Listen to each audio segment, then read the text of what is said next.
Hey everybody, it's Dr. Warren Kalkstein here at Kalkstein Chiropractic. Today I'm with Antoine Wright and Cam, and we are doing the top 20 most common injuries and complaints for athletes. It is episode 14, and we are going to be talking about shin splints. Okay, if you've had shin splints before, you know that they can be an injury that can stick around for a while, and you know that they can be hard to manage. So let me just talk about them a little bit and how they usually present and what they are, right? So go ahead, Cam. Go ahead. Well, they usually present after somebody or an athlete increases the amount of exercises that they're doing, a little bit more intense, maybe the number of miles that they're running. Maybe it's the shoe wear that they recently changed that increases the likelihood of shin splints occurring. And it's a lot of running on hard pavement is usually a factor involved when someone presents with shin splints, right? Where they have pain on the front of their shin, so that tibia bone that sits on the top of your leg here, they'll get some pain either on the inside. Let me show you my winter calves. Pain on the inside along this medial border of the shin, running along here, and sometimes they'll have a little bit of pain as well coming into the front of the shin. I don't see it too often coming to the outside. So there's a lot of muscles that sit on the backside of your calf. They call it you remember this term, the triceps surae? Mm-hmm. Right. So the triceps surae is composed of three muscles, right? Posterior tibialis, gastroc, and soleus, right? Yep, you got it. And so those three muscles come down, they create your Achilles tendon. And so with a lot of stress on the posterior calf muscles, like in running, and a lot of pounding from pavement on your leg takes a lot of that force, right? And it can cause some irritation to what's called the periosteum, or the bone right here, okay? So people come in, they present with this pain, they have discomfort, they have tension in their calf. Sometimes the whole posterior chain can be a little bit tight as well, so hamstring tension, some glute tension, some bottom of the foot tension, the plantar fascia as you might know it. So it might be all the way along that whole chain, right? And how do we usually handle that in the office? It's a lot of soft tissue work, and it's focused exercises in different areas, right? So let's talk about how we help people in our office and our patients when they come in with this discomfort or pain, right? First thing that we're going to show you how to do is some soft tissue work here for the calf and the bottom of the foot. And then we're going to go ahead and kind of show you some range of motion movements that we do in different areas. I see tension in the hip flexor a lot. Just because they're runners, they're a little tighter there than normally, but a lot of tension in the hip flexors, a lot of tension in this bone right here, this joint right here, which is your mortise joint. So you might have seen in previous videos where we've shown you some range of motion there, but we're going to add to that routine. Cool? Yep. You think I missed anything there? No, you didn't. All right, so an athlete comes in, they say, I'm running a marathon in 4 months. I'm about a month into training. I'm just starting to ramp up the number of miles I'm feeling. I'm dying here, right? We might do some dry needling with that person in the office. We might do some soft tissue work to it, but we'll also give them some of these exercises to do, as well as to be mindful about limiting the amount of impact that you have on that. So maybe we tell that person, all right, you might be ahead of yourself in your training program. Let's go ahead and back down the number of miles. Have you treated any runners yet in student clinic? Yeah, okay. They have a lot of impact on their shins. Basically what I recommended was a shoe change. So a patient presented and their shoe, the padding in the shoe was very limited. So when she was running on concrete, she had increased pain due to the fact of that impact force.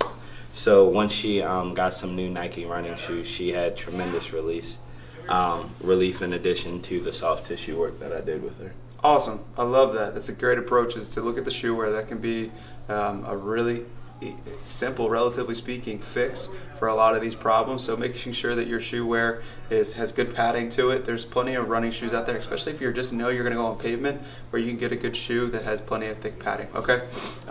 Thank you for that, Antoine. I appreciate that comment. And I would also say this, with runners, they are going to be determined. So they'll come in and they'll say, I'm not slowing down. I need something to keep me doing what I'm doing, right?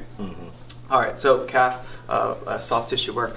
Let's go ahead and show them, Antoine. We'll come right down here, and we're gonna do the bottom of the foot first, and then we'll work up to the calf. So I'll pop my shoe off. Or you want to do it? Yeah, you beat me to it. It feels good. It feels good to roll out the bottom of the foot. So half kneeling. What's up, Cam? Rolling out the bottom. You can even take a seat on the bench as you do this, but you don't need to put too much pressure here. You just want to get that foot moving back and forth. If you find a tight area, you can sit on it and roll it back and forth in a circle. If you can control it, you can find that tight spot and then lift and spray out your toes.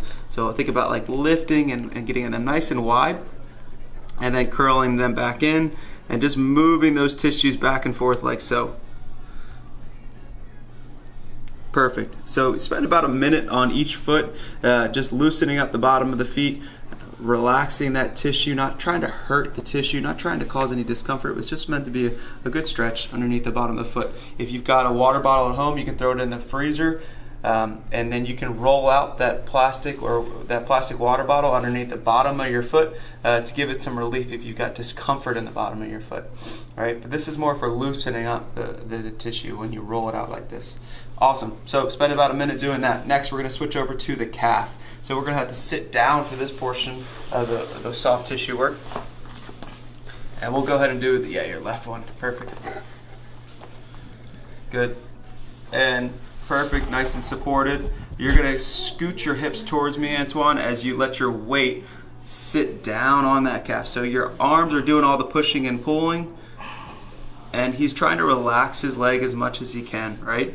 He's not trying to stay stiff when he does this. He'll find some tender areas. He's going to stop. He's going to relax into that tender spot, and then he's going to pull his toes back and pull them forward. Good, another good spot there. Pull him back and push him forward. So what I do that is he's pinning that muscle, he's lengthening it back and forth as he pins that tissue. It's a nice way to relax that posterior calf muscle, take some stress off the shin bone, okay? Spend about a minute, 2 minutes warming up that calf, loosen it up like so, okay? Great, awesome work. All right, finally, we're gonna go ahead and show you how to stretch the calf. You think we're going for a WALK, huh? So we're gonna show you how to stretch the hip flexor next, okay? So we're gonna actually go into a standing position. I like to be a little bit more athletic sometimes with these hip flexor stretches. You can grab a chair at home, or you can take, we're gonna use our bench, and we're just gonna elevate it a little bit just to get, pretend like this is the back of a chair, okay? You can hold the back of the chair like this. Antoine, you grab me that chair over there? Yep. Get into a nice athletic position. Chest comes up, and then you're just going to sink your hip down, and you're going to feel a stretch into this front of this capsule. So you don't need to hold it for too long. I want you to go back and forth, breathe in. On the exhale, sink down, and feel a good stretch on the anterior capsule into that quad as well as the hip flexor. So don't arch too much going back. Allow your hips to come right forward, okay? So you've rolled out, and you're going to do about 3 to 4 passes of 5-second holds where you're kind of pulsing back and forth, and you're going to switch to the other side, okay? You can do the same thing on the chair. Switch this around. So this is the chair. You're facing it against the wall so it has some support. That needs to get tightened up. From this position, sink in, breathe in, exhale, drop the hip in, breathe in, and do those reps on each side, right? Back and forth. Dropping in as best you can. Try not to put too much strain on your low back and your hips gliding forward. So getting a nice hip flexor stretch on both sides, okay? After you go through those, now we need to focus on that ankle joint, okay? So we've shown you in previous videos where, you can come on with me, that's why we can do this together. You can cup the top of the ankle here and here, and you can glide the knee forward and back. Nice and easy. This is a really nice way to get end range on a joint, putting a little bit of pressure into the joint, and it's a comfortable position to be in, right? Good. So as I'm doing that, again, I make an L, I take that thumb, I put it to the inside of my ankle. I take an L, I connect the thumbs, and then I roll forward. I let my knee go as far forward as possible. I keep my heel on the ground as best I can, and I come back.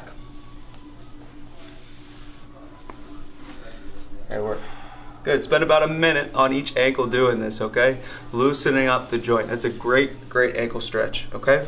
So you've got mobility work to the posterior calf, right? You've got mobility work to underneath the foot, so doing the soft tissue work. Then you're going to go ahead and stretch out your hip flexors. Then you're going to move your ankle like we just showed you.